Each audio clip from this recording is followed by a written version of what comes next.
become the eternal spirit. Jews, we've all been Christians, we've all been Mohammedans. We've lived through many lifetimes using the vehicle, if I can use that word, of religion to keep us in the center, to keep us from going too far to the left or the right.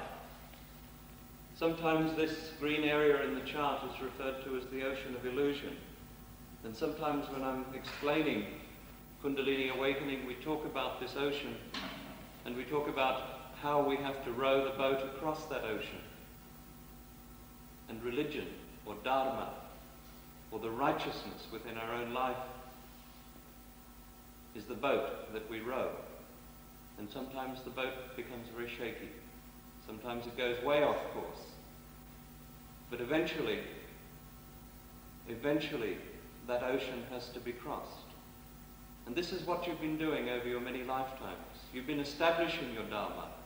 You've been establishing that quality of righteousness which has made you the great seekers that you are, the seekers after the Spirit. Not seekers of power, not seekers of wealth, but the seeking of your spirit. And so, once you get your realization, religion becomes unimportant. And yet, in a sense, Mataji Nirmala Devi is the consummation of all the religions. You become all of them, and yet you don't need, in a sense, any of them. When you become one with God, when you become your spirit, from that point onwards, the whole purpose of religion has been achieved. And so this is the experience that you get. As I said, we have this system of centers within us. It's called the yantra, or the mechanism that lies there. How it works is the tantra. There are 7 centers, starting with the Muladhara center at the bottom, which is the one below, colored in red, and the place in the sacrum where the Kundalini sits. That's the first center. Then there is the second center, which we refer to as the Nabhi chakra, here. Because Kundalini rises. It's almost like putting a pylon in the middle of the ocean, and then back Kundalini comes to establish the creative force, which is the third center of Svadhisthana. And then we start the passage across the ocean. And this is where the Dharma, or the quality of righteousness of our many lives, is established. Until we reach this next center, which is the heart center, which is the center where the Spirit dwells. It's the center where we get our security. It's the center where we begin to know our spirit. Begin to know our spirit. Then the next center is the Vishuddhi center, which is located in the throat. And this center is the center where we begin to perceive the greatness of God, the all-pervading nature of God, the Allahu Akbar, the great God beyond, not the limited, confined knowledge of spirit, but the greatness that we are just part of an all-pervading spirit. This is where we have our self-esteem. And then we have the Agya center, which, as I said, is the center of Christ. So most of us as Christians know the essence that was Christ, the essence that is the eternal nature of the Spirit. The resurrection was the message of Christ, the quality of forgiveness. But that's the past. We've been all of these things. Now we're in the present. Now before us we have truth. We have the force, the power that can awaken the residual energy that lies at the base of the spine, in the sacrum, and which, when it is awakened, rises, passes through even this center, and gives us what we call thoughtless awareness. No thoughts coming in, but you are completely aware. After it passes this center, finally it passes through this center, which is the center of Mataji Nirmala Devi. This center, when awakened, gives us our self-realization. It makes us collectively conscious.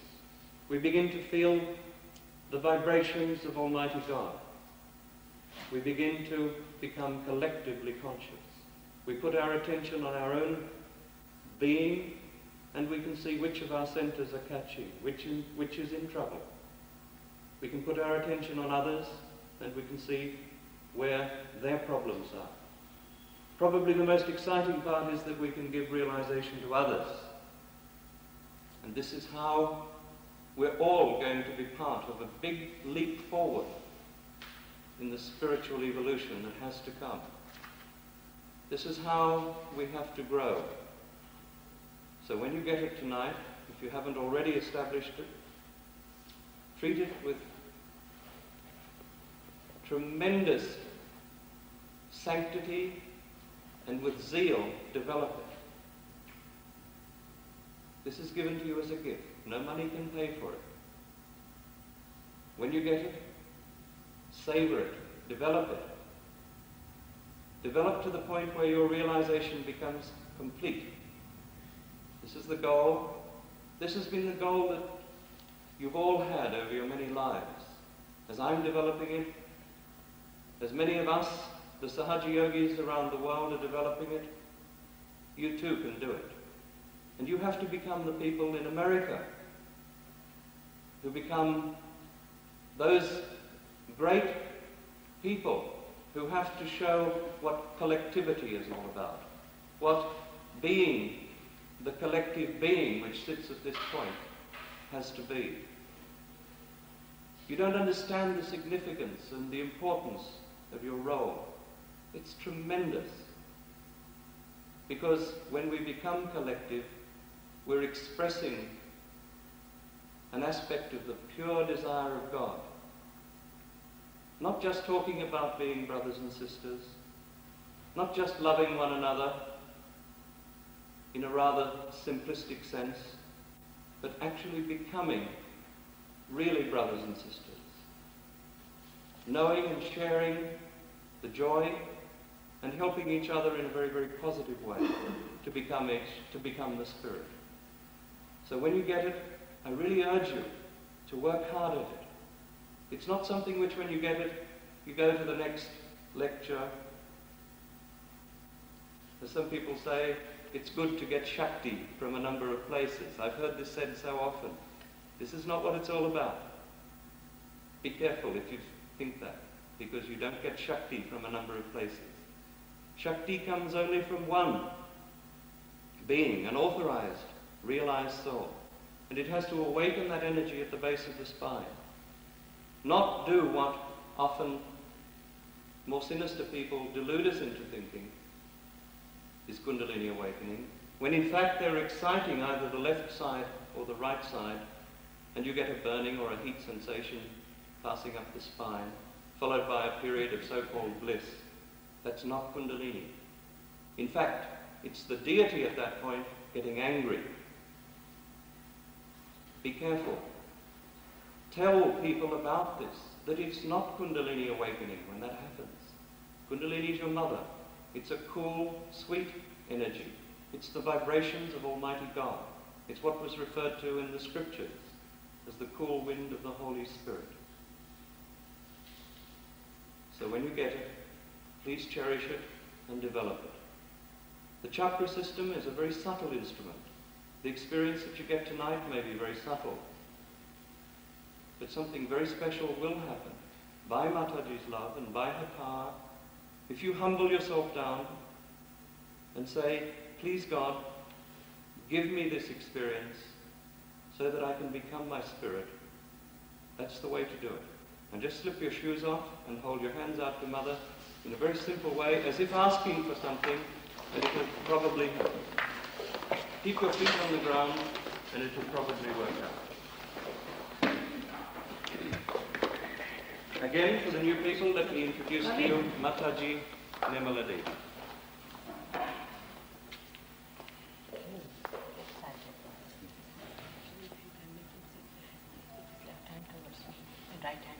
Mother wants I to. would say you have left side a problem. You sit there, it's better. Come over here so And the that we right can hand outside. clear it out. Just So leave there's it no in window there. that side, but it doesn't matter. It's open space. You can walk. Yeah? You'll be much better. Take your shoes if you want. The left-sided problem. He has. He can't even sit properly. Left towards me and right. It's all left Nabi, left Svadhisthana. And if he can say that mother, I am my own, it will work out better. So, also, what you have to say, mother, I am my own.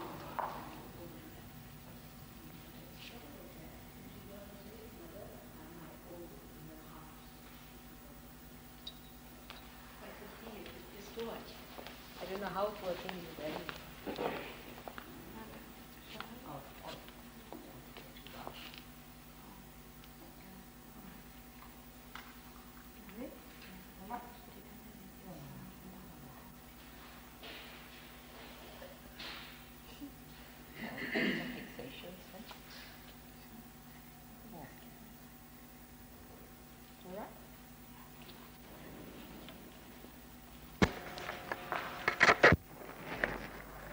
All set.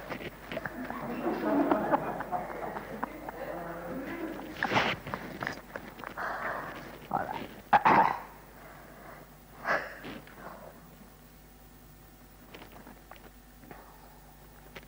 Yesterday I gave you the history of the seeking of human beings, how in 3 different lines we have been seeking.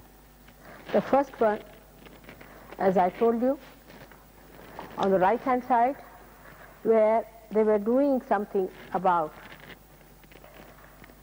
exciting or awakening the deities of the elements. More in Greece and all these places they did these things much more than they did in India. Also in India we had the Vedas.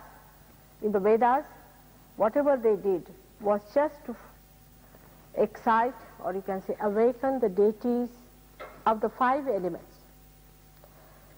I think you all know what these 5 elements are. I need not tell about them.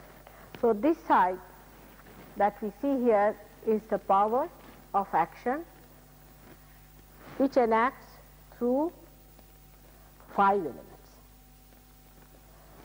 This side is the power, as I told you, is the power of desire, which is a power by which we are emotional. This emotional power is active as a desire power, and this power that is there, which is the Kundalini, is the desire to be one with your spirit, which is not yet manifested. That's why it's a sleeping power and called as a residual power, because it has created the whole universe that is you and still is residual. In the center we have another power by which we have evolved. From our amoeba stage to this stage, whatever we have achieved is in our central nervous system. So we have another system which is the achievement through our evolution. That is called as central nervous system. Whatever is in our central nervous system is the consciousness, is the present. So the right side one, as you see here, and the left hand side one are also 2 sympathetic nervous systems. This is the left sympathetic nervous system, this is the right sympathetic nervous system. But as you are seeing here, it is a subtle body, and in the gross we can say this is the left sympathetic nervous system, this is the right sympathetic nervous system, and this is the parasympathetic nervous system, and this central nervous system we have not shown here. Whatever you achieve as a human being is perhaps not properly understood also. Now you see, if you put an animal in a dirty place, he doesn't know what is dirt is. He doesn't smell anything awful. He doesn't think it's something wrong. It can walk into any place. while for a human being it is unbearable. The achievement of our awareness as a human being is there, but is not complete, is not full. It has not reached its maximum or optimum, or we can say it has not got yet its own purpose. It has not reached its absolute value, and that's why we are in a confusion. The another problem is that when the man raised his head here, these two powers started working within him, creating two big institutions called ego and superego. And these institutions became like balloons, and they met on top of the head here near the fontanelle bone area. Say about 12 years of age, the whole thing gets calcified. And when it is calcified, you become the egg, you become separated, you develop your eyeless. Before that, you are not. Now, an animal doesn't have a problem of ego. I mean, he doesn't have many problems. For example, he won't be bothered if your dollar has a problem. He won't understand about insurances. He won't understand so many problems that we have created for ourselves. But he doesn't have the possibility. He doesn't have the possibility to get realization in the first place, and another possibility that once he gets realization, to know his spirit. Many people have asked me, what about animals? I said, animals cannot get realization. They cannot. Even, say, if there's an animal, if you vibrate that, he may carry the vibrations. Even this chair can carry the vibrations. Even these flowers can carry the vibrations. They can have vibrations, but they are not aware of them. This difference we must understand very clearly, that they are not aware.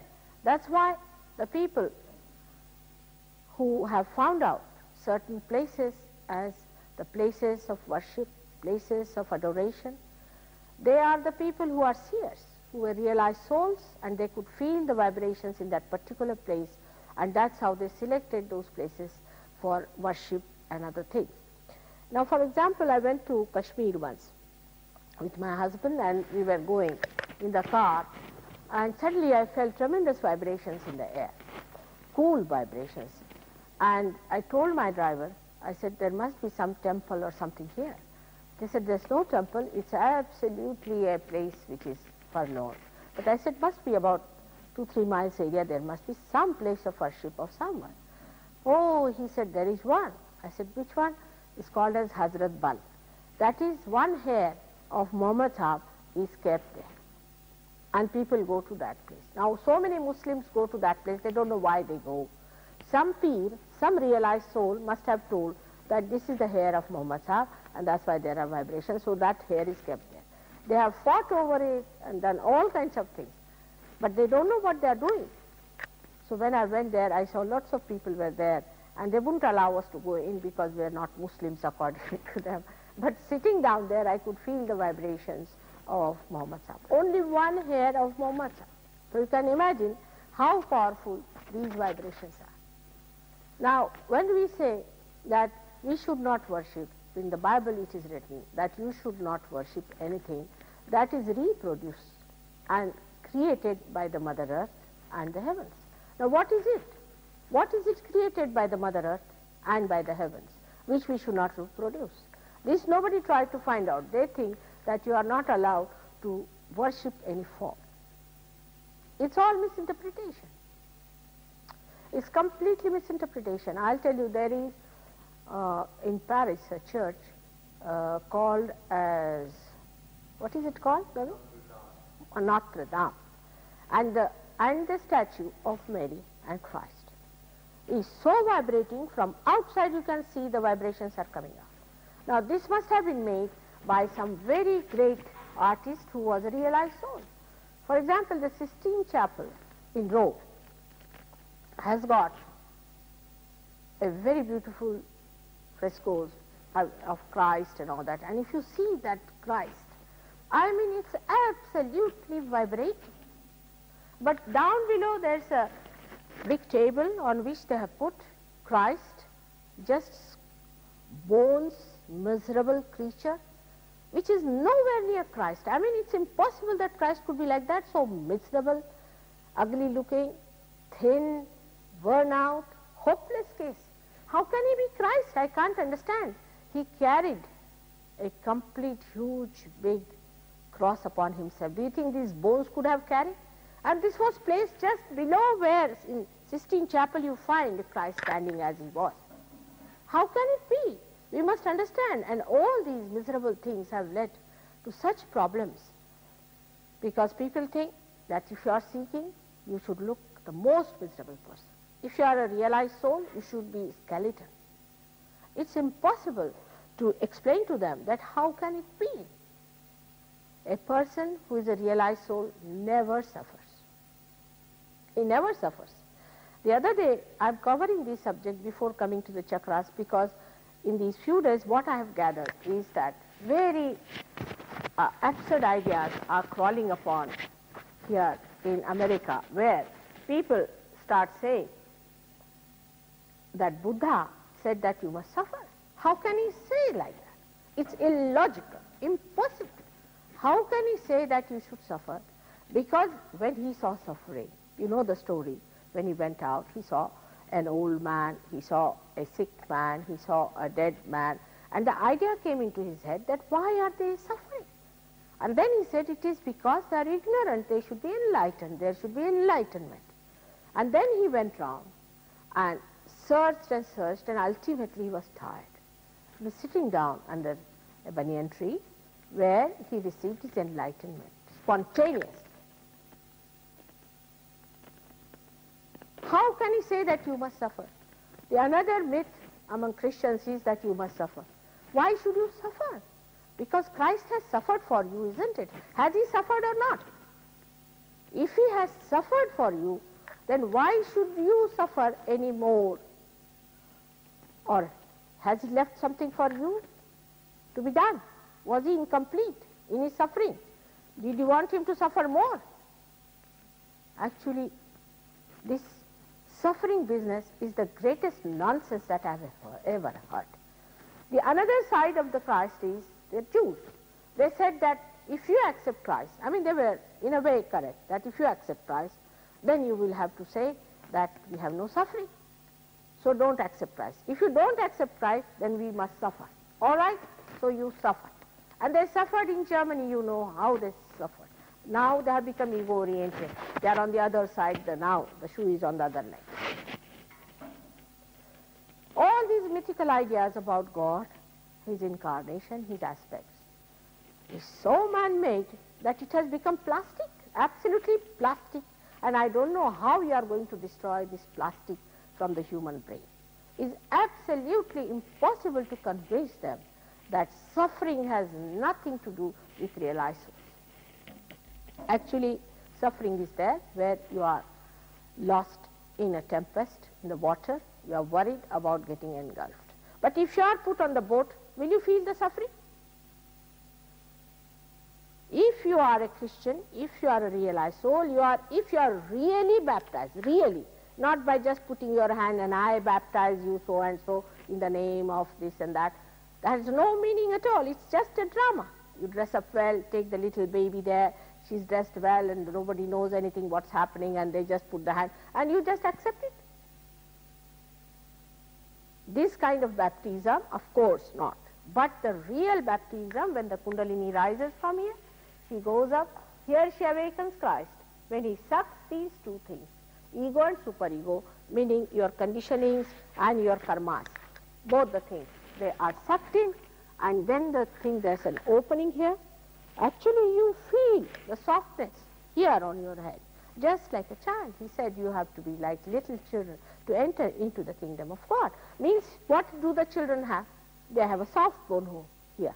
That's how it becomes. Actually, it should become physically, and you start feeling the cool breeze coming out of your head. So, I wanted to clear you on this point, that there is no need for human beings to suffer. Only thing, they are to be born again. Now again, this is another very, very funny situation creating word, is born again. When I came to America last time, everybody was trying to tape me. I mean, we had much more groups than we have here now. I don't know what has happened to them. They are all shifted, they are not here, God knows where they have gone in America, because all the time Americans are shifting. You see, they are not grahasthas, they are not householders. They are all the time shifting from places to places. It's impossible to lay hands on anyone. So somebody has gone to California, somebody has gone to Caracas, I mean, everybody has shifted, and I don't know where are they lost, whatever it is.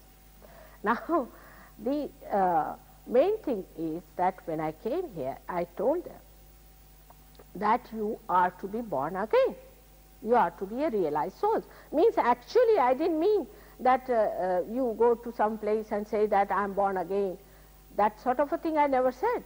And the gentleman who had organized the program in Los Angeles, he was very anxious that he said, Mother, don't allow anybody to tape your lectures. But I said, what's the harm?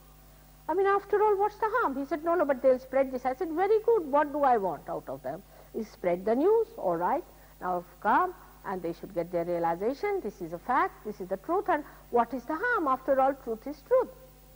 But I didn't realize that they were so stupid, that they started many organizations on that. You see, the vibration word came after that, and the born again. Now, they are born again, self-certified born agains. You find them anywhere. I met them in America, in Australia. We are born again.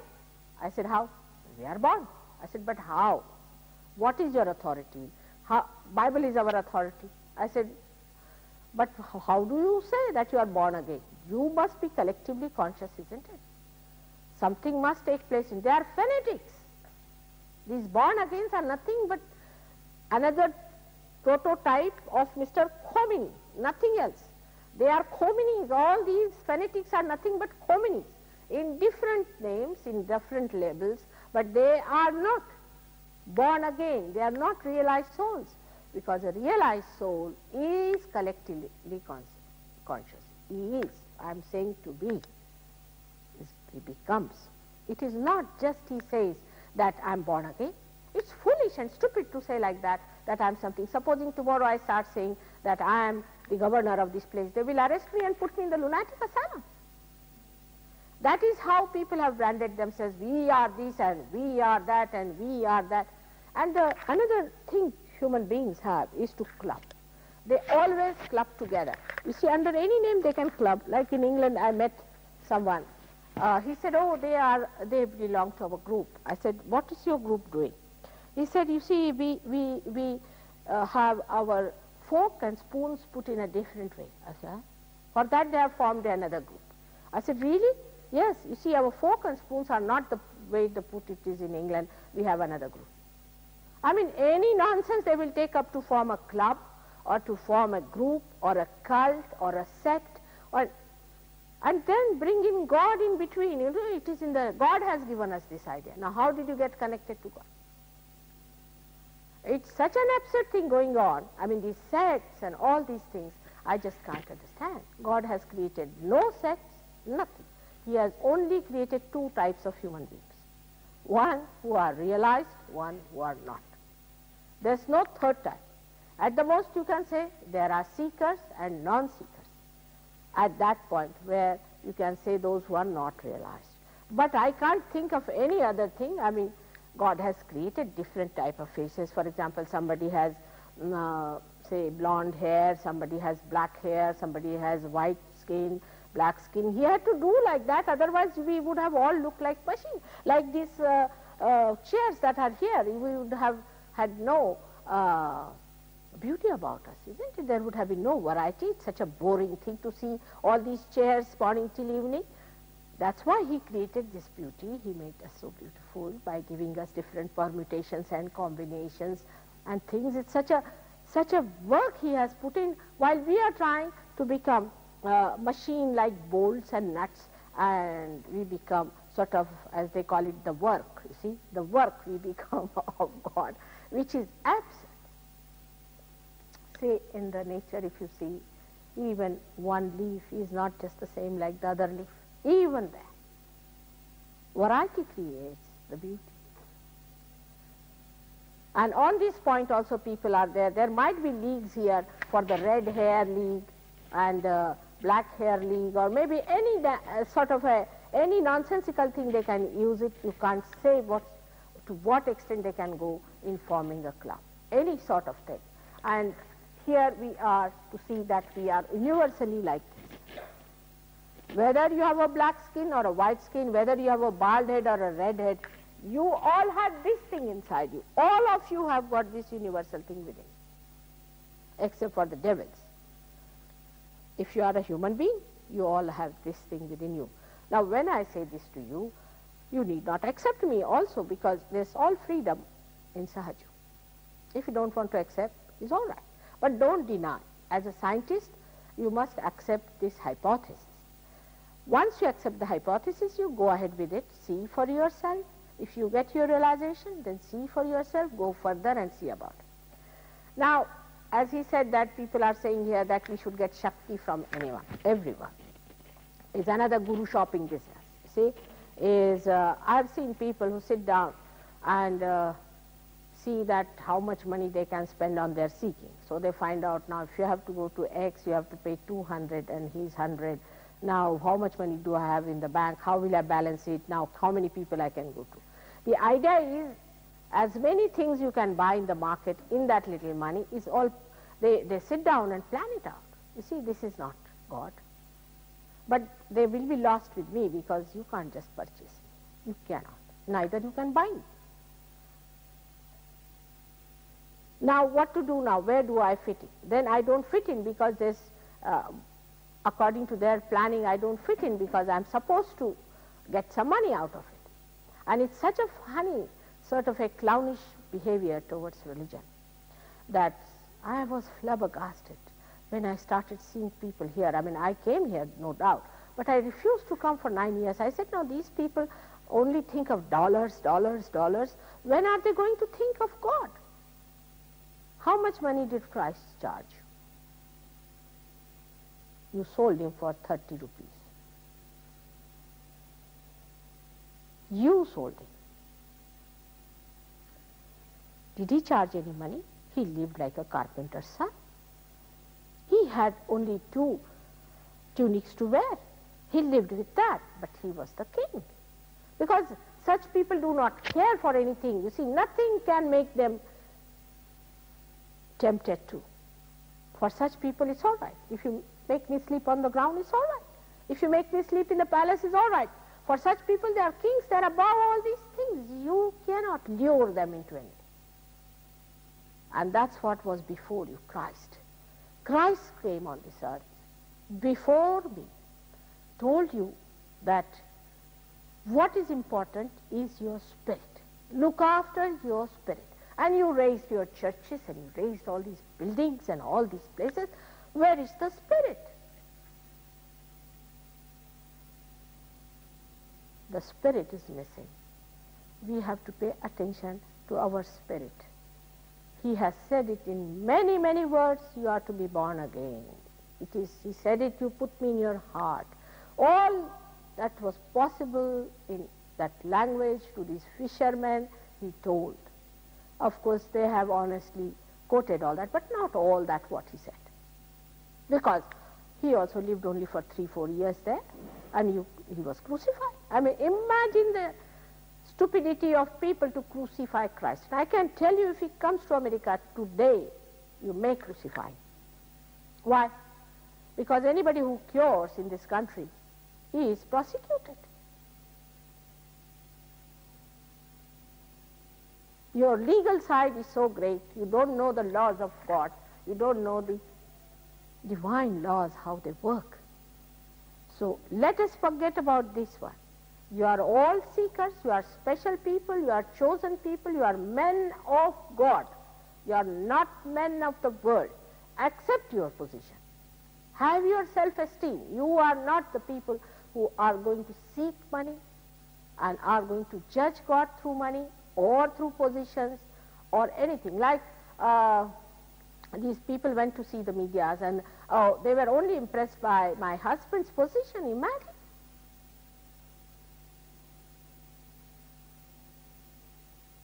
But you are different. You are the seekers. You are the seekers of truth, and truth you cannot purchase. I am telling you this because I feel people need some cracking on this point. You cannot purchase, you cannot have a course, you cannot demand it. It has to work out. It's a happening. It's a living happening. It's a living process of a living God. Christ has said how many times this word living? Which is living is here. By going to anybody, you can get any number of spirits. By paying to them, you can purchase nothing but spirit and your lunacy. You can get epilepsy by paying money. You can get heart attacks. You can get your blood cancers, and you can get also some horrible types of diseases which I have seen people are getting with these horrible so-called Shaktipat people. One has to know, once you become the spirit, you become marvelous. Your health must improve. Everything must improve. So today we are here on the chakras. I have given you the introduction because you will see why you improve in health. Why there has to be improvement in health when the Kundalini rises. Now at the very outset, I will tell you one thing very important, which should not really shock you, but you should know is a fact. That this one is the first center called as Muladhara Chakra. Now the word Muladhara means, Mula means the root. Adhara means the support. So this is the support of the root. The root is this Kundalini. And this is the support of the Kundalini. And this is the chakra which is bestowed upon by a deity called Sri Ganesha, who is the embodiment of innocence. It is the same deity born at this time as Christ. Now one should know that this chakra in the gross controls the pelvic plexus. I don't know how many of you are doctors here, but pelvic plexus also had sub-plexuses which are 4 in number, and they control all our excretory functions, including sex. Now if you see it clearly, it is placed below the Kundalini because it is innocence. In the mud of excretion is put the innocence because he is innocent. A child doesn't understand sex, does he? He is the eternal child. Ganesha is the eternal child. Christ is an eternal innocence. He doesn't understand sex, nor can he marry anyone. All these ideas of Christ marrying, I mean, how can you marry a little child? He doesn't develop ego or superego like human beings do. And that's why the head of the child is that of an elephant, because elephant is a very, very wise animal, and there is a story about it, but that I will tell you later on. To show that the person who is bestowing, or we can see the king who is enthroned here, is the one who is a child. His ego, superego do not meet. He does not have I-ness. This is what was the meaning of this. In this center, he resides. But that shows one thing very clearly, that sex has nothing to do with your realization. Kundalini is above it. Only this center informs that somebody is there before you who is authorized to do the job, or who is there, who has got the authority which is emitting for that person, and that's how the Kundalini rises. Just like sprouting of the seed, just like sprouting of the seed. This is the primule, you can say, of the seed which rises, but the information comes through this in here, that there is somebody who is an authority, divine authority. Authority word is very, very aggressive.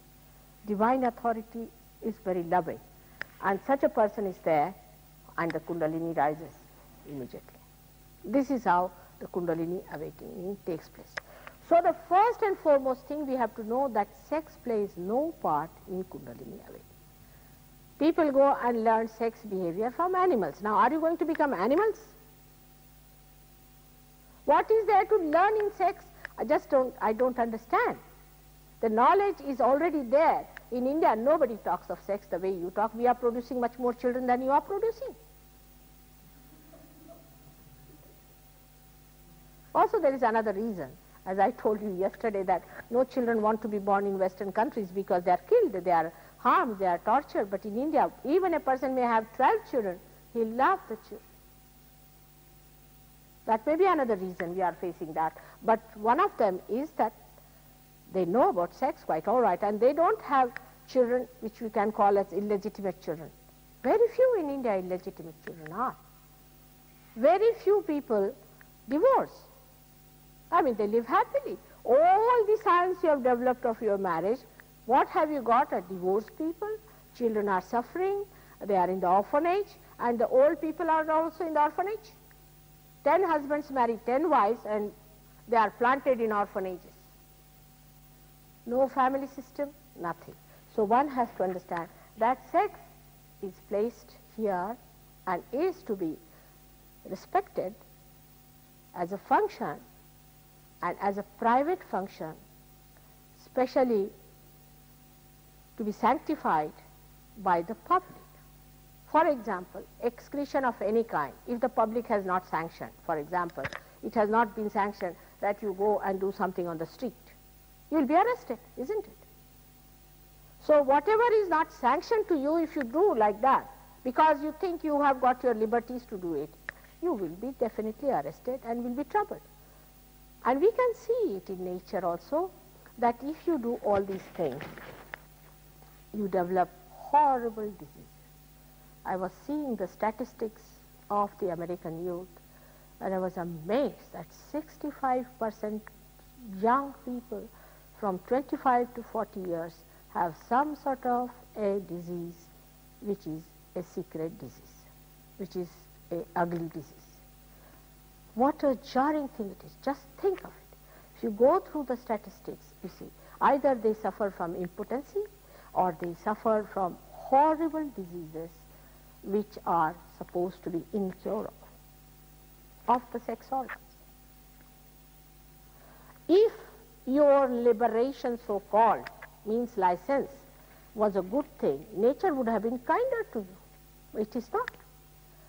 Apart from anything else, we have got Christ before us. Let's see what Christ has to say. He said, "Thou shalt not have adultery," said, "but I say thou shalt not have adulterous eyes." See what a powerful statement it is, because he's there near the eyes. Not only the adultery part, but even the eyes. And you see here people have their eyes roving all over like God knows what's happening to them. They must see every woman who's passing, every woman must see every man who's passing. I don't know what are they doing, wasting their attention. He has said it so clearly, even in the church when they are sitting, when they are trying to worship Christ, they are doing nothing but flirting. Have we no respect for ourselves? First purification point comes here. The first purification comes here. Let us face it. Of course, you will be purified when the Kundalini rises. But I must tell you, when this center is catching, the Kundalini is sucked back. One has to raise it again and again and again and again and again and again to establish realization. You can become a very dry person or an over-sexy person. It can be any perversion, or you can be all sorts of perversions. I really don't even understand. A man becomes a woman and a woman becomes a man and this and that position. All sorts of nonsensical things. Dog becomes a man, and I mean, I just can't understand how you are going mad with hither and thither all over the places. I mean, I really don't understand. I was so shocked. I never knew that such things exist in this world, that human beings have gone to that limit of nonsense. Books have been written about it.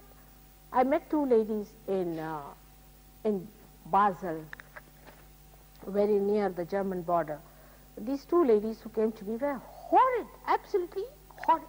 And this one was there and was shaking before me and all sorts of things happening to them. And I asked her, what do you do? Oh, we are very qualified. I said, how? We have done all the sophisticated methods of Freud. I said, really? Now you have surpassed him or what?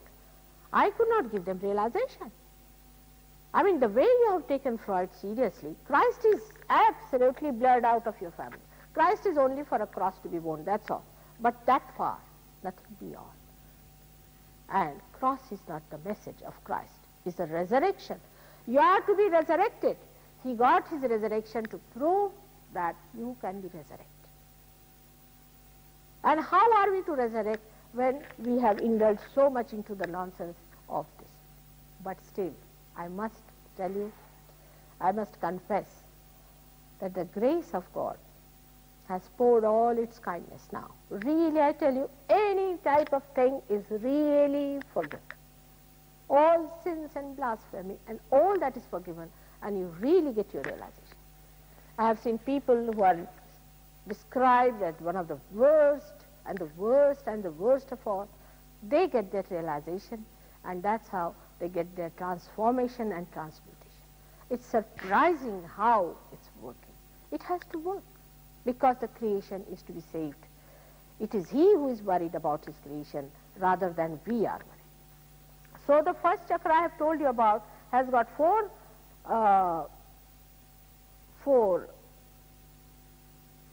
we call them petals in Sanskrit language, petals. And these petals have 4 subplexuses to look after. Now, when we go to Kundalini, it has got 3.5 coils. Kundalini is placed there in 3.5 coil. 3.5 coil has a special meaning, and it is a mathematical calculation. 3.5 is a mathematical calculation, and if you happen to read one of my, I think in the Advent, I don't know if he has discussed it or not, but it's a mathematical calculation which has got 7, actually if you see that it makes 7 chakras if you push it 1, 2, 3, 4, 5, 6, 7, 8, if you draw a straight vertical line. And this is also principle is used in our automatic watches. The spring that we use is a spiral which has 3.5 coils. It's a mathematical coefficients that works out. Now this Kundalini is placed in the sacrum bone called as sacrum. That means Greek knew that it was a sacred bone, and it is said that when the body burns, this bone doesn't burn. It remains. Unless and until terrible acid and all these things fall on it, it does not burn. And it is a sacred bone. Now, then, I mean, on Kundalini, if I have to speak, I must have spoken at least for hours. But we are now going like an introduction to all these chakras, all right? And later on, you get my tapes from England, and you can go through them and see for yourself how this Kundalini is a tape recorder within us. She tapes everything, and she has got all the information as to what you have done, where you have been. As soon as the Kundalini rises, you get the information on the fingers. The realized souls get the information on the fingers. She gives information. He's catching there, he's catching here, this is the problem, and this is to be corrected. I have seen people have got Kundalinis. You'll be amazed. So wounded, so many holes.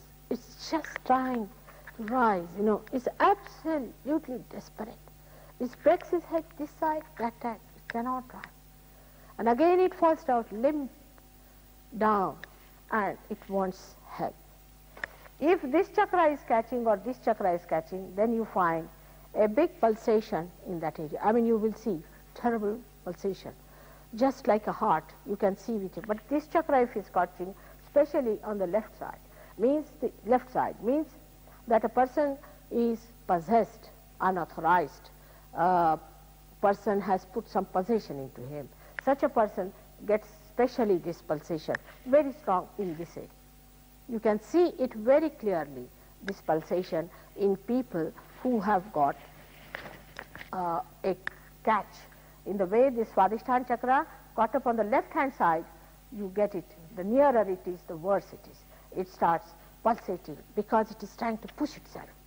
It wants to get out of the barrier, and that's why it makes a tremendous effort to come out. But it does not. And then it sets back again, and again it tries. And I have seen that unless and until you clear this chakra, it doesn't come up.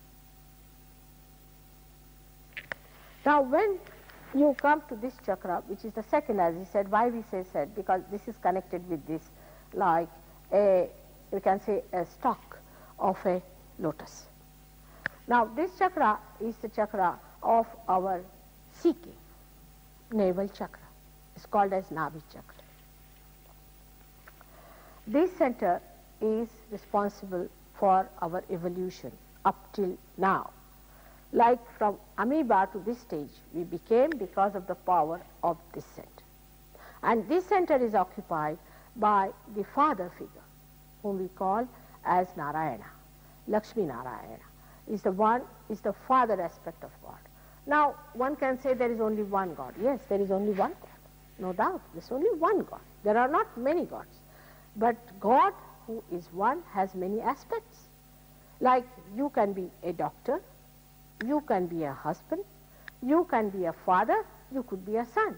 Now you can't say there's only one man. I mean, God is not like Rock of Gibraltar, that he has no other aspects. But even Rock of Gibraltar, if you go and study, it has got different cells of which it is made. So God has different aspects, and in those different aspects he acts differently. There's only one God who does this, but his aspects are different. Now the first aspect of God is the desire of God that he wants to create. This desire is represented by this power of his.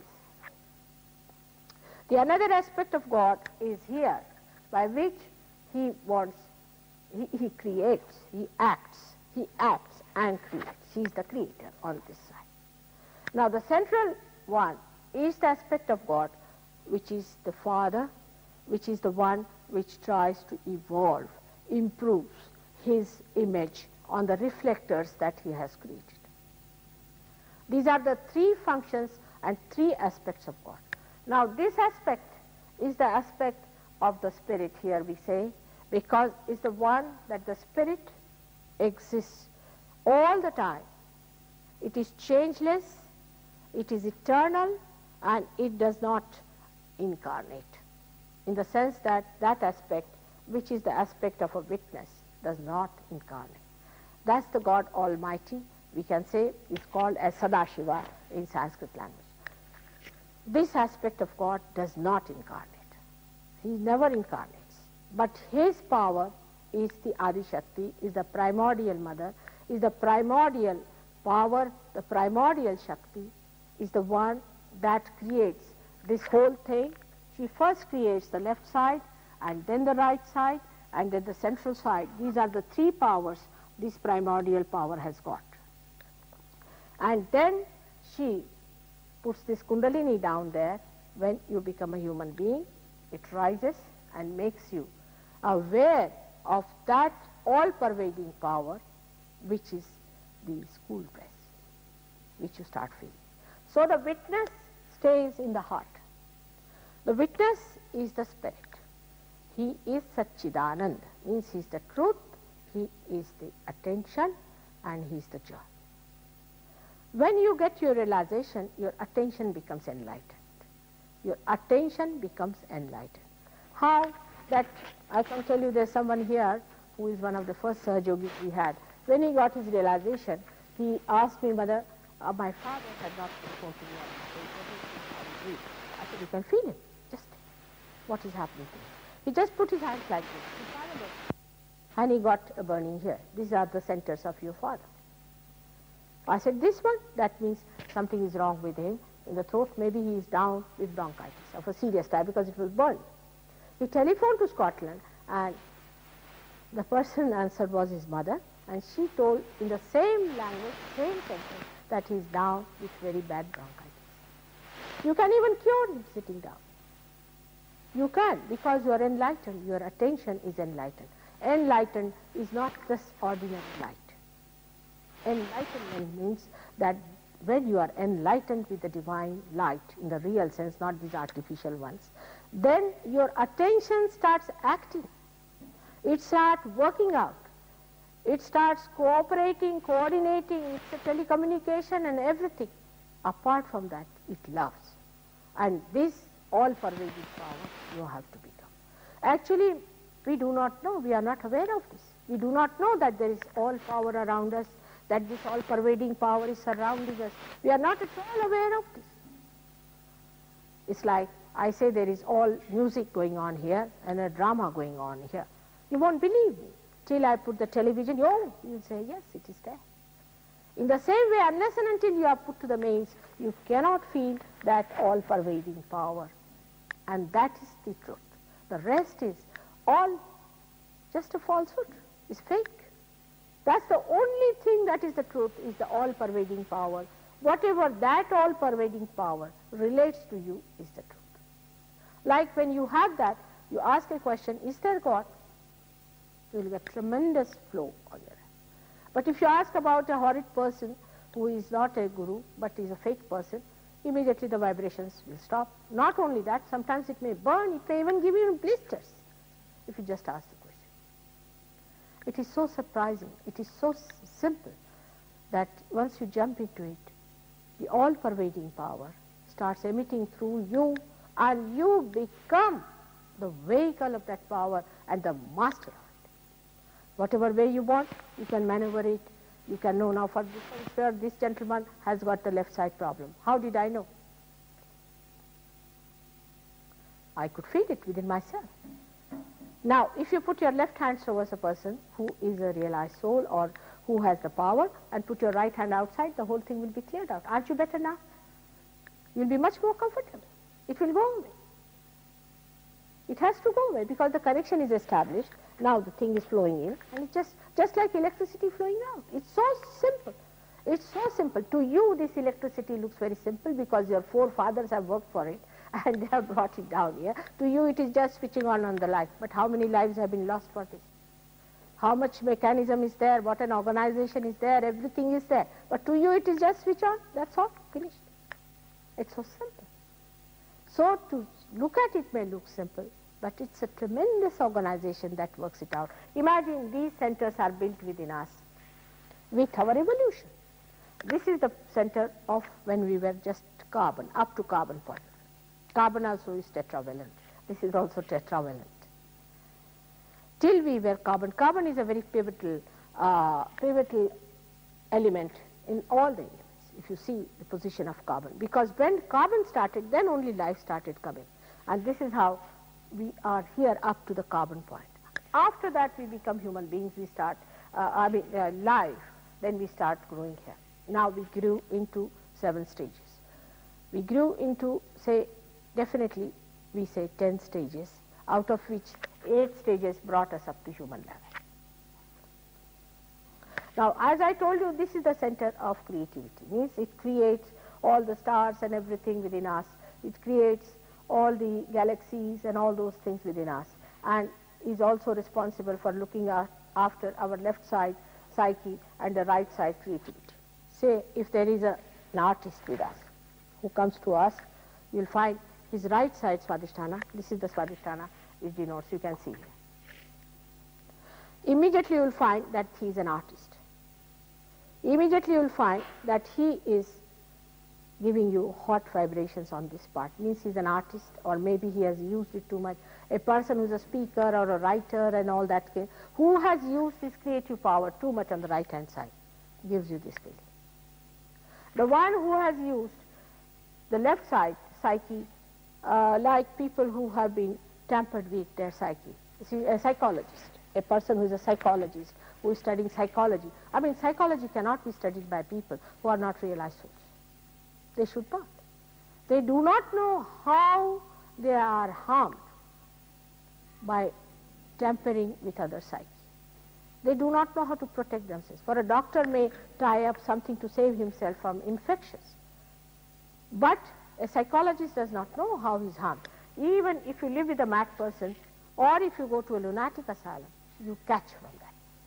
That's how your left side gets caught up, and you find that left side starts working in such a manner that you develop all left side problems. Left side problems are depression, epilepsy, leading to all kinds of modern pressures, as they call it, guilt and diffidence, suicide, could be lunacy. All those things come from your left side. And last of all, cancer. Cancer is caused by the left side problem and not by the right side problem. Actually, as a reaction of the right side, if you are too active all the time you are thinking, because this center does another very important one. It changes, transforms your fat into the cells for the use of your brain, which is using it for thinking. So it goes into tremendous action when you start planning. I mean, here I have seen people plan so much, till they say all set. See, you start from the home, they start planning. There is no need to plan. I don't understand what is the need to plan to that extent. I mean, you are going on the road. There's no need to plan at all.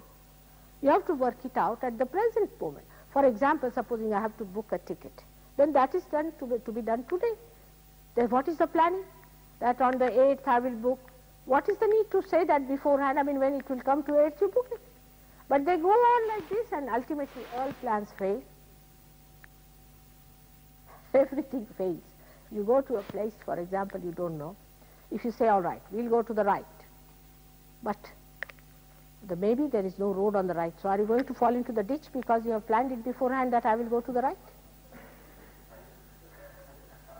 You must leave it open. And the same about Kundalini, because when the Kundalini rises, it's like a car that has started, it moves, it moves, it moves. Supposing it has stopped here, and somebody gives you a mantra for this one. You will spoil this one as well as this is already spoiled. So you will have a double problem, because you are saying mantra with this one. Of course, any mantra you say, you spoil this in any case. Apart from that, you have no connection, nothing. You are not yet realized soul, and you are taking somebody's name like that. For example, Rama's mantra is Rama is here. Many people say Rama's mantra and they have a problem with this. They can get asthma physically. Oh, I'm saying Rama's mantra, but I've got asthma. What else? I mean, you must get it. If you have asthma, I'll ask you, did you say Rama's mantra in India? Absolutely goes hand in hand, because Rama is stationed here. All right? Now, if you have to take his name, there should be some protocol. What is your authority? Why are you taking Rama's name? Supposing I start taking the name of your president in his house, go there and start shouting, oh, president, whatever his name is, I start shouting his name. I'll be arrested or not? Or maybe at that time when you are shouting Rama's name, maybe some servant with the name of Rama who has died will think that there's a call for me, may come and enter into your being. Mostly it happens, because you have no connection with Rama himself. With Sri Rama you have no connection. So some Rama who is working in your house and has died, or someone with that thing, or maybe around somewhere in the atmosphere, these busy bodies, anybody can enter into you and you can get possessed and you can get disaster. This right side problem is very common with people who are suffering from this trouble. And this trouble comes to you because you try to be very individualistic. Like, if you are married, you don't want to create good relationship. Can you ask him to go down? He's distracting everyone. All right? Can you ask him to come to the tomorrow, day after tomorrow, to our place where I will treat him? All right? You can sit there also. All right? I'll cure him tomorrow, or after the program. I'll try. It's moving. The thing is moving in him, you see, from places to places, and one has to take to it. There are so many here. I've seen so many, such strange people I've met on the street, such strange people. There are so many, I mean, I don't know what is the percentage of lunatics in this country, but schizophrenic and all sorts of people, I mean, you can't say, I mean, just see, every third person I came across has some sort of a funny thing going on in his head. I said, now what is it? This is the country which is invaded the most by these negative forces. And if you are going to be destroyed, you are going to be destroyed from inside, not from outside. You will not be destroyed from outside. Take it from me. You will be destroyed from inside. And that you can see what's happening. All kinds of destructive forces are working it out. And the worst of all, these horrible gurus who have come from India. You people had invasion on India. English had their political invasion. You had your monetary invasion on India. So all these horrible people are having a mental invasion on you. You are not aware of it. It's a mental invasion, very subtle mental invasion which you cannot discern. You are enslaved, as we were enslaved by you for money. You see, for wheat, if they send horrible wheat to India, Americans used to say, oh, we have been very gracious. The wheat was so horrible that we could not eat. We threw it on the grounds. Imagine, we threw it on the grounds, and horrible types of what you call acacia plants grew. We cannot destroy them. And then another type of grass, which we call as Congress grass, you see, because it came from America, we call it Congress grass, grew all over, and it covered all our crops and everything. And we didn't know why were you so kind to us to send all these things. Somehow it was destroyed then, this grass, but still this horrible acacia is covering all the villages in India. People are having a terrible time. They are poisonous, and if they hit you, you see, you are killed. And children play around. It's a very dangerous thing. I mean, if they wanted to send wheat, they should have been something more gracious than what they have been doing. This is how you have been very, very unpopular all over the world. Whenever you try to help anyone, you think, oh, you are doing too much. While India has helped you so many ways. First of all, it has helped you when you had wars. We sent Indian troops and all that all over. We never tried to show anything like that. You see, it is surprising how these developed nations are so ego-oriented, I mean, so many things they have done that I cannot understand how human beings are not afraid of God and His wrath that can come on us. We have oppressed all the people who are already oppressed. We have tried to really clutch them down. Now, it is for time for you people who are born in this country, who are special people born. You are very, very special. In America, we are the maximum number of slaves. You would not know. It is for you to rise above all these nonsensical things and get over it and join your hands in solving the problems of these worldly things which has really oppressed the whole universe. And I really depended very much on you people. I came 9 years back, but I found that the aggression is still bubbling in. They cannot see things, and that's how these gurus take advantage of it. They took advantage of it. They came here, all right, you have got money, pamper your ego, you can purchase us. They pampered your ego, you thought you can pay for them, you paid for them. And what did you get out of it? Is nothing but all these horrible things out of which it is very difficult to get out. Apart from that, many might have lost the chances of self-realization. You are absolutely special people to be born. You have taken birth in this country with a very, very special purpose. Because I told you that you are born in this place. This is America. What a place it is. I mean, you had great people like Abraham Lincoln. Great people like him. What a man he was you had. You have forgotten completely his ideals and things. I mean, what a man Abraham Lincoln. I mean, if I read about anyone in the beginning was Abraham Lincoln. I said, look at him. He was a realized soul. His ideas and all that are gone off. Now, it is for you to establish for what you have stood, for what God has created this America, this chakra of Vishuddhi. And this is what is starting from here that you rise up to there. The connection is that this seeking goes in developing, and there are 10 principles which are described as the 10 commandments, you can say, or we have got 10 sutras. In Sanskrit language, they are called as 10 sutras. Gandhiji put one more by saying that we should use only Indian things, not foreign things, because then they will dominate us. So he put Ekadasha, he put one more, but there are 10 which are here, which are described as 10 commandments in the Bible. And these are the 10 primordial masters who were born on this earth. Say we can start from Socrates, Then we can think of other, in India was Dattatreya. Dattatreya is the essence, and he is born as Socrates. He is born as Lao Tse. He is born as Abraham, as Moses. He is born as, up till now we can say, Muhammad Sahib, Nanaka. Latest is the Sainath of Shirdi. He is the one who represents. They all represent this primordial master's principle of religion. Religion means the one that sustains us. These 10 are our sustainers. These we can say our valencies, is our quality. Like this gold has a quality that is, it is untarnishable. In the same way, human beings have these 10 qualities in them. For a dog doesn't know what is truth and what is untruth. Dog doesn't know what is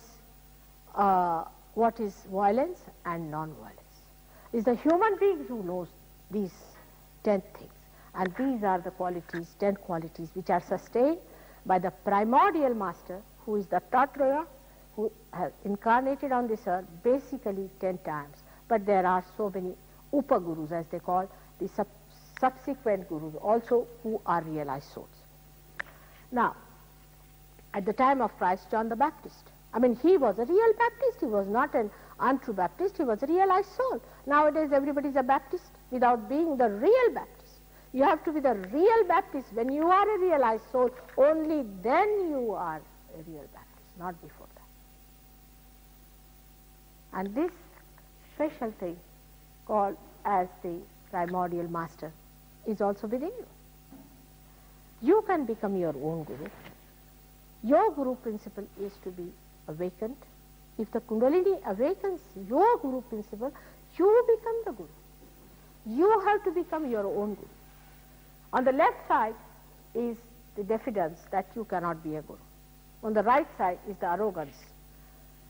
And that's how sometimes we subject ourselves to others saying that you are my guru. And here we are arrogant. When we see a real guru, we deny. So these two sides are to be seen, and once you work it out, for example, this gentleman who was here has a left side. Is the diffidence in him. Please come in. Here, all right. May God bless. All right. So left side is the one that gives you that diffidence, and you subject yourself to other gurus. And you can see it on your left side, void. This is the void. You can feel it on the left side void, a burning sensation. And this is a sign that you have been to some guru who has been wrong, who has not a realized soul, who is a wrong type of man. Immediately you can make out from the person whether he has been to a right type of a guru or a bad type. If he has been to the right type, you get your realization just like that. You are just ready for it. He doesn't spoil your chakras, nothing. He doesn't give you false ideas, and you are just ready, but he has done very great work is to establish this part in your life. That's why Moses, Abraham, all of them talked about alcoholism, about these things, because alcohol spoils the liver. Christ did not. He was born at that time, so he talked about the eyes. He talked about the realization. He talked about the gate, the door. And that's why he said you must get your resurrection. So the different aspects came at different time. And this aspect of the primordial master, which was Moses, we can say Abraham, and other people of the same type, they came to establish balance and dharma. Here they have not shown two other subsidiary chakras. One is the chakra of the sun, another is of the moon. This is the moon line and this is the sun line. Now this center they should have shown here, I think, which means that when you are on the sun line, you become right-handed. Right-handed means you are more projecting towards the future, you are thinking too much, or you are putting too much attention to your physical being and not to your spirit, not to your emotional sense. Now when you start getting to the asceticism and all sorts of nonsense like that, become an ascetic, give up this, give up that, and you give up actually your brains, nothing else. You become a thin person, you start moving like this and develop a horrible liver. See, this liver may extend up to this. Now liver is one of the one of the very, very special organs we have got within ourselves. I mean, you would not know if you have a bad liver till you get to cirrhosis, where they will say that now, last time has come, you arrange for your funeral. That's what it is. Liver is like that. It goes on getting bad, bad, bad, till you do not know. But in Sahaja Yoga, immediately you will know you have a liver problem. And you will also know how to cure it. And liver is responsible for our attention, which is so important. If your liver is not all right, your attention will be horrid. All the time you will be feeling sick, frustrated, embittered. You wouldn't like this, you wouldn't like that, sort of a person, always annoyed. And you will not know why I do like this. I don't want to do it, but why am I doing like that? So this is the one has to look after. But when you think too much, as I told you, this center of Swadhisthana, which is bestowed upon by Brahmadeva, who is the creator, works too hard. And it has no time to look after the other things like the liver, the pancreas, the spleen, the kidneys, and the uterus. So these things get completely neglected. And that's how the people who think too much always get diabetes. So in Sahaja Yoga, diabetes is curable. Hemiplegia and all those things and anemia and all these things are the cause of the same thing. Such people can become so very dry, very, very dry, because their left side goes absolutely out of order, is sleepy. They become emotionless. I have known people, they came to tell me, Mother, I have no emotions now, I have become a great saint, I have no emotions. Who has told you? I mean, a saint has such emotions, you can't imagine. It's such a feeling. I mean, if somebody says that he is a saint and he has no emotions, you throw him in the sea. He's good for nothing. A person who has no emotions is not a human being. He's worse than an animal. And if you see, I think the difference is only this, that if you feel pain, then you start weeping and becoming emotional. But a saint is the other way around. When he sees others in pain, then the compassion fills him completely. When he sees others in trouble, when he sees others drowning, then the compassion starts flowing from his eyes. And you can see the compassion from those eyes. Absolutely the same terrific eyes become so compassionate that you are surprised at how this love is flowing. And at the same time, he can take a hunter in his hand and hit people. At the same time, he can be very wrathful with people who try to destroy the saints. He can be extremely wrathful, and he can be very, very, very, very dynamic.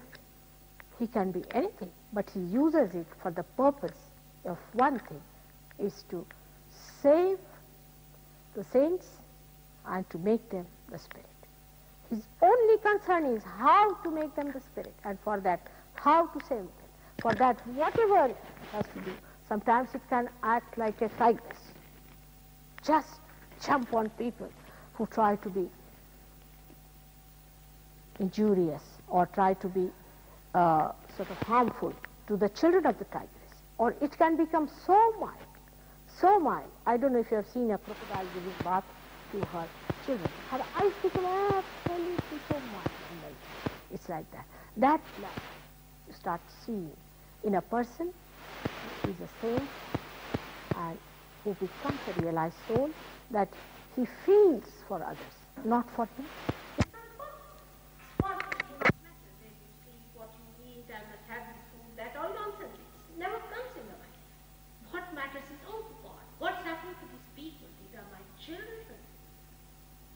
They are seekers, they are saints, they have been seeking for thousands of years. How am I to save? And such people who are dry, they end up with heart attack and another is paralysis. I mean, you should never have sympathy for people who have heart attack. Tell them to be more loving. Spend some time with your wife. Spend some time with your children. You see, mostly these busy people and those who are at the helm of affairs who think that the whole world will be drowned without them. Actually, with them it may be drowned. I don't know about that part. Such very busy people, you see, who have no time to waste in the family and who are holding the banner of some sort of a great thing so-called. They always get heart attacks and die. If they are not shot off, they are They get their own heart attacks and they can get even epilepsy, but it's not actually the epilepsy. It looks like epilepsy, but it is a kind of a failure of the part of the head which is on this side. The ego goes up.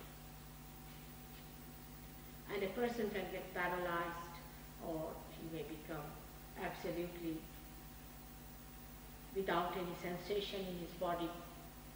These people, till they die, they are very alert. Their brain is very alert, despite the fact they have used their brain.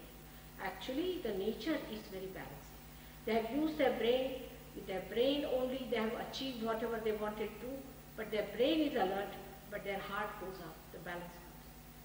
But if you have used your heart too much, the left side, and you do too much of crying and weeping and this and that and all that, you become, on the contrary, your heart going up, your brain goes up. The balance is established. It's surprising that people said that in the mental hospital, no use having a cardiogram. There's no need, because you don't need it. Their heart is perfect. While they use their heart all the time, the brain goes up. And you become a brainless person or a gaga person and all sorts of things that we call it. So one has to understand that the balance is brought about by this position, and that's why Buddha has said, keep in the center. Do not go to extremes. When you go into extremes, this moves in the periphery. Supposing you are a thinker and you plan everything and you're meticulous and this and that, you are thrown on one side. Now the extreme phase of this would create a very egoistical supraconscious spirit in you. The one who we can cite was Mr. Hitler. Mr. Hitler was nothing else but a person who lived in the collective supraconscious, and he charmed people by his collective consciousness, collective supraconsciousness. What he did is to talk so big and so nonsensical things. If you read his lectures, you'll be amazed. That he said that we are the Germans, we are the special race, we are this, and we should kill all these people. And people believed it. It was just a possession, a collective possession. I mean, if you talk to those Germans, now I read some articles written by them, and really they can't understand. They said we were young people, we were studying, we were students, we were very good people, and suddenly all this came up to us, and he built us up as some sort of a martyr and all that, and we took to it. They made it such a big religious stuff, I mean a fanatic thing in their heads, that they accepted it. This is the extreme case of fanaticism. All the fanatics are on this side. All of them are on this side. Any fanatic who says, I am this, keep away from them. They are headaches, they are bores, numbering bores. You just can't talk to them. All the fanatics of the world, if they were bores, it's all right, but they go much beyond that. Like you see, Khomeini is there, is a good example of fanaticism. And I'm happy that Americans had a little experience of the fanatics. All fanatics, Catholicism, the so-called Lutherans and the so-called Pentecostals, nothing but they are all possessed people, especially the Pentecostals are possessed. Can't you see them? They are recluses, they are useless people, they are wastelands. All the spiritualists and all these people, they could be right-sided or left-sided. LSD takes you to the right side because you start seeing the lights and all those hallucinations which are of the supraconscious.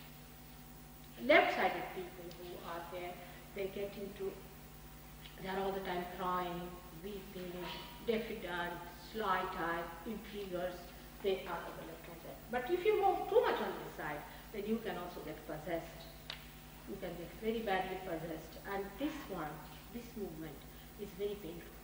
It's painful to the person because they aggress on the person. But if you have this type of movement on the right hand side, then you aggress a person. Because this is done with the ego and this is done with the super.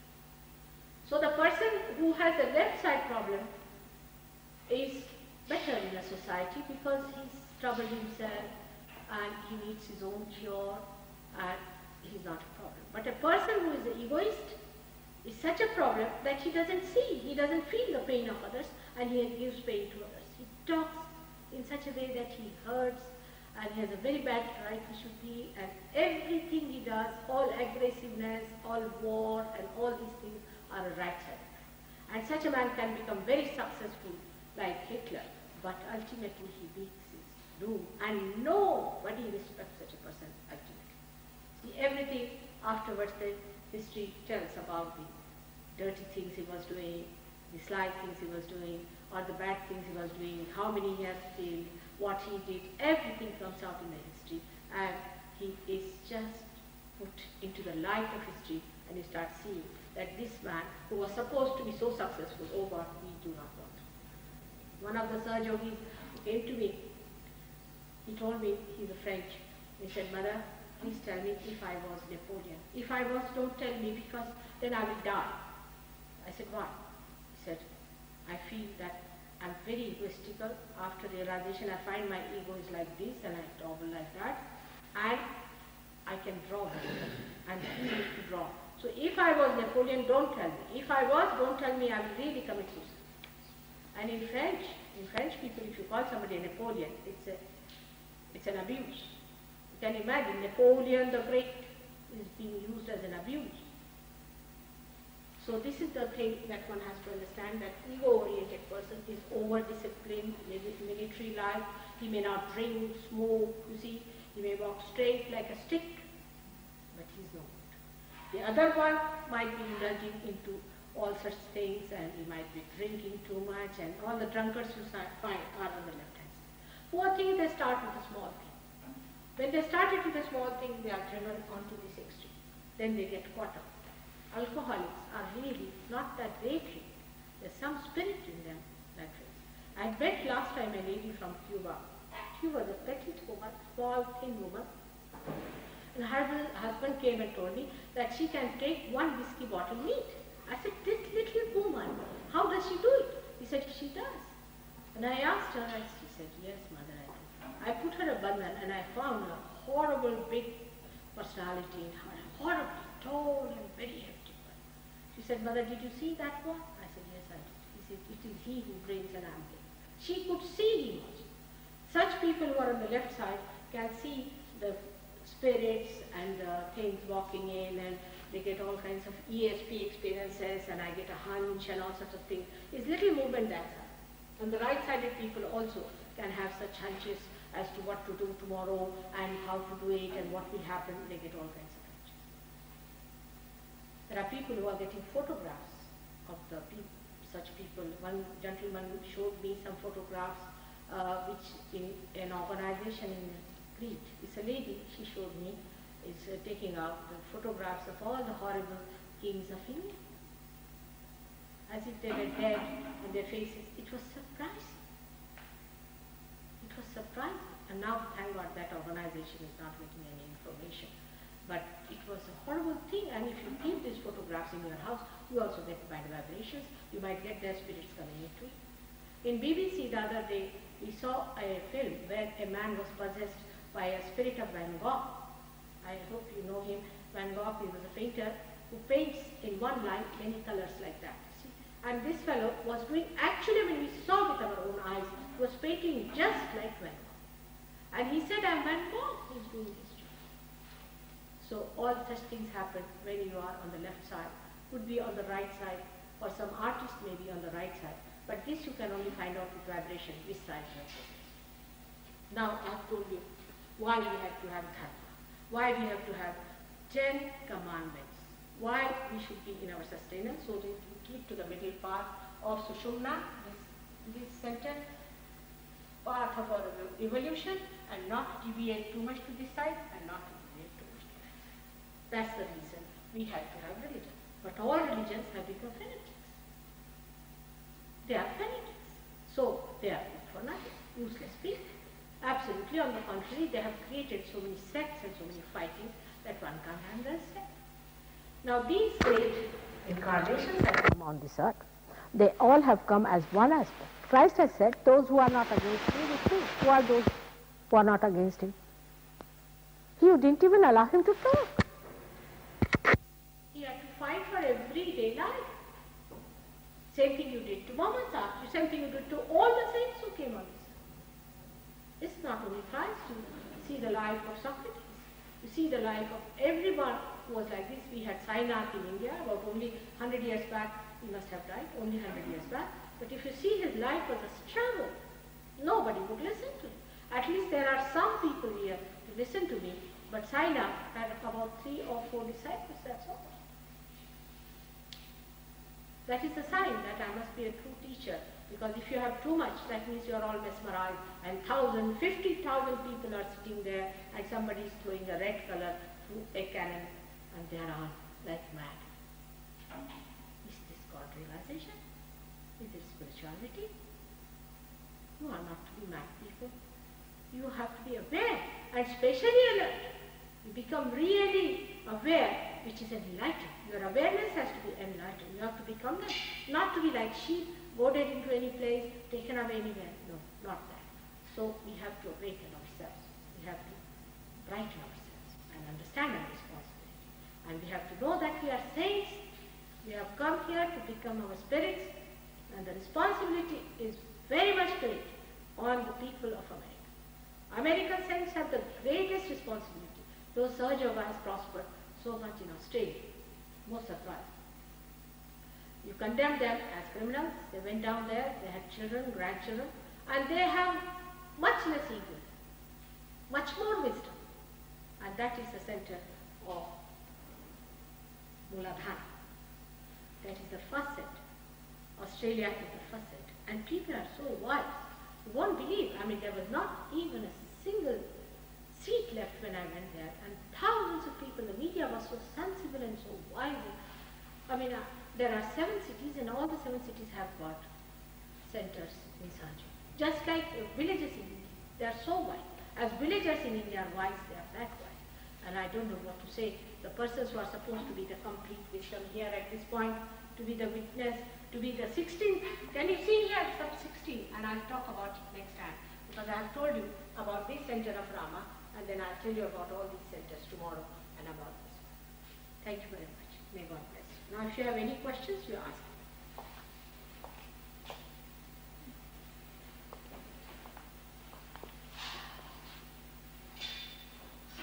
Anyone have any questions? Now, now can I take out this fixation?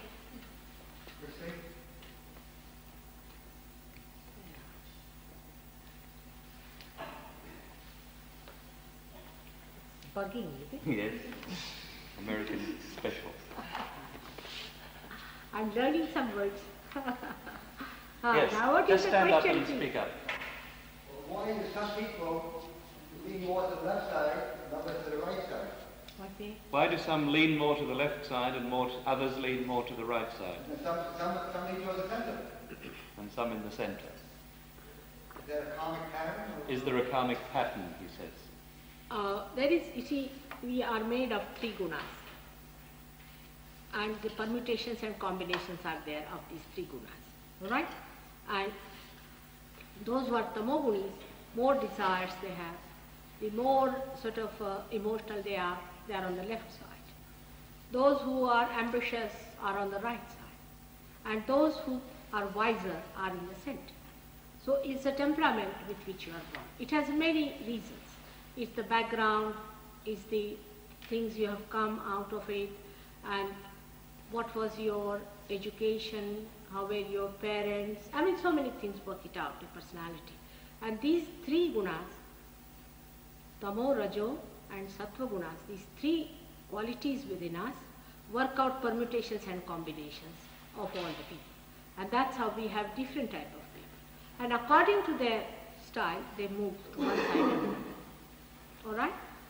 I will be talking about that also maybe, if I have time, about Tamogun, Rajogun and Sattvagun.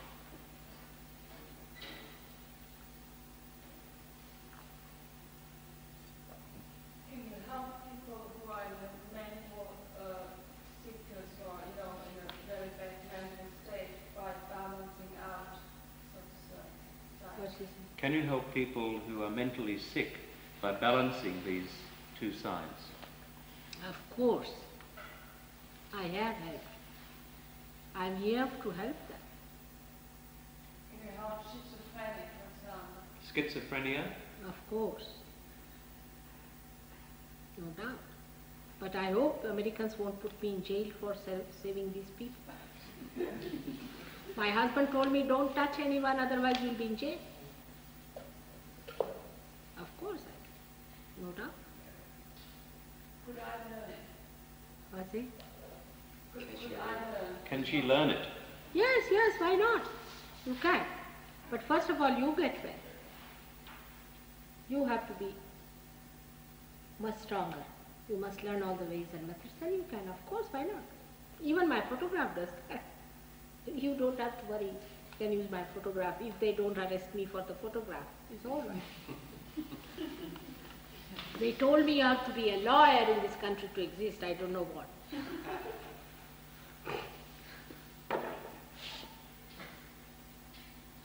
Yes. Yeah. She had a teacher. Did you have a teacher? No.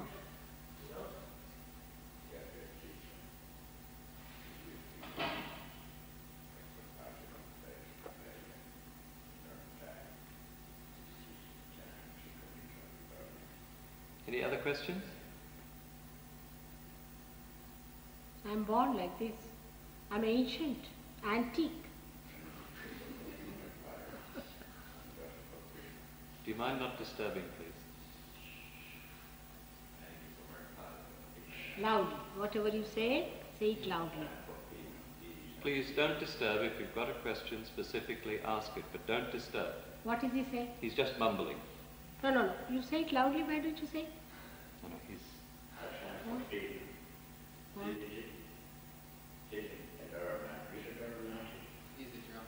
He's drunk, Lana. Is he? Any other questions? Yes. Well, after Mahathir leaves, will there be people to continue in New York? When you leave, will this be able to continue in New York, and can they learn how to grow? Yes. You see, we have got somebody. Herman has not come today. I don't know. Where is he gone, Herman? He's working. He's working today. And he has offered his place for working Sahaj Yoga. We actually, you see, we have imported people from London who do not have houses here. And also he's from Australia. But Herman said that he can offer his residence for the use of Sahaj Yoga to begin with, you see, because we don't take any money and you have to organize it yourself. And we have got here Christine, who is a very old Sahaj Yogini, and she can work it out. We have some other people also who may be coming and going from Philadelphia, and you people could be here. I'll also come back again if you call me. Next year maybe. We all can go to India also. We are going to go to India.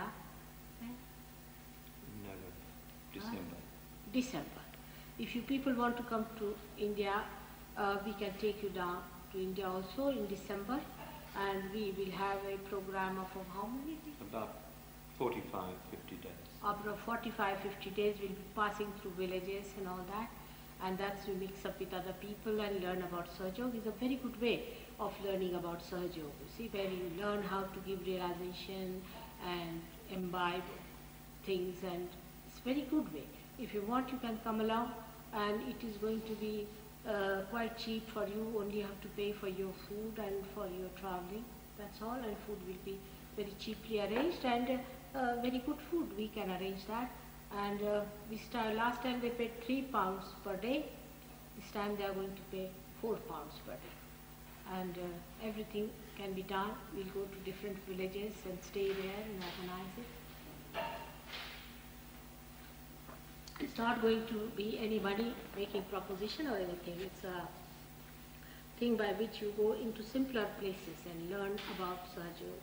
It's better because here you see it's very quiet in this place I feel, but otherwise in New York you have such a horrible signal in business, you know, and all Sirens. these sounds, and the atmosphere is so much filled with funny sounds all over, and it's horrifying. Mother, a lot of people have asked about the practices, how they learn the practices of Sahaja Yoga, the various things to do that they have to do. And I think they should all know that you just come along to the group after Mother's gone and you'll learn all these things.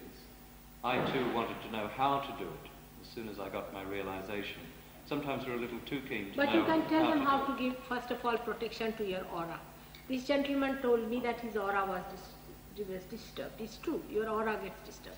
So you get, first of all, a method of, first of all, protecting your auras and how to raise your Kundalini. This method I will teach you today, all right? After realization. What else? Yes.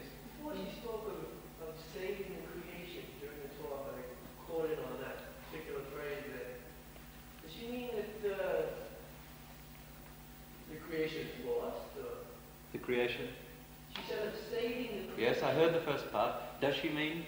That the creation is lost, or that it's out of control? You spoke of saving the creation. He's asking, do you consider that the creation is lost? Maybe lost. It's not yet lost, but maybe lost. You see, creation, the epitome of creation is you, is the human being, all right? If you are not saved, the creation is lost. You are to be saved. And God has to save it. It is His own creation. You are His creation. And He has to save it. And how did a drunkard come in?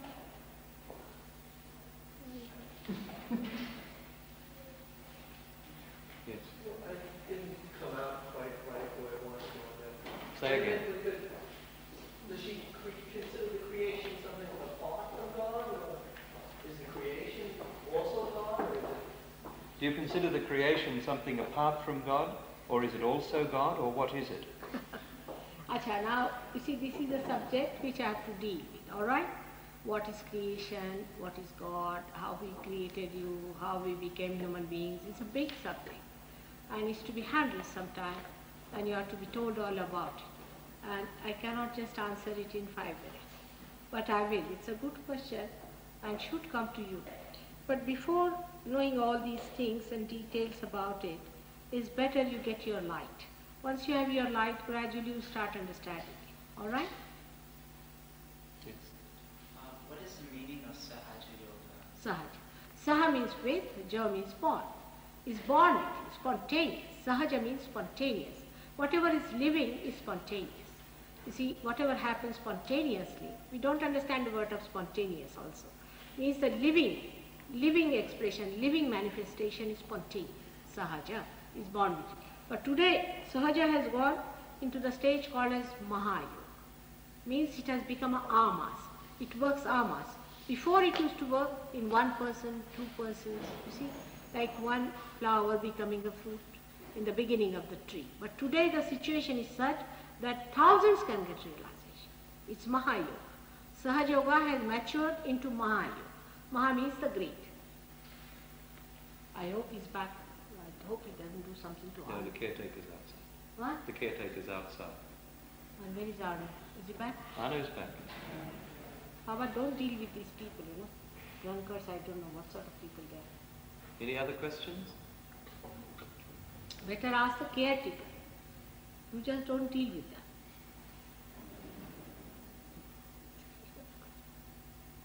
How do you know he's a drunkard? The way he was behaving. He was muttering and you could smell it. You from here? No. From over there. Any other questions? Now, Kamala. No, he's telling the caretaker to do. Yes. How does salt and sugar fit in? Where does salt and sugar fit into this? Into the stomach, into the void. Christ has said, you are the salt. You see? You are the salt. Left side.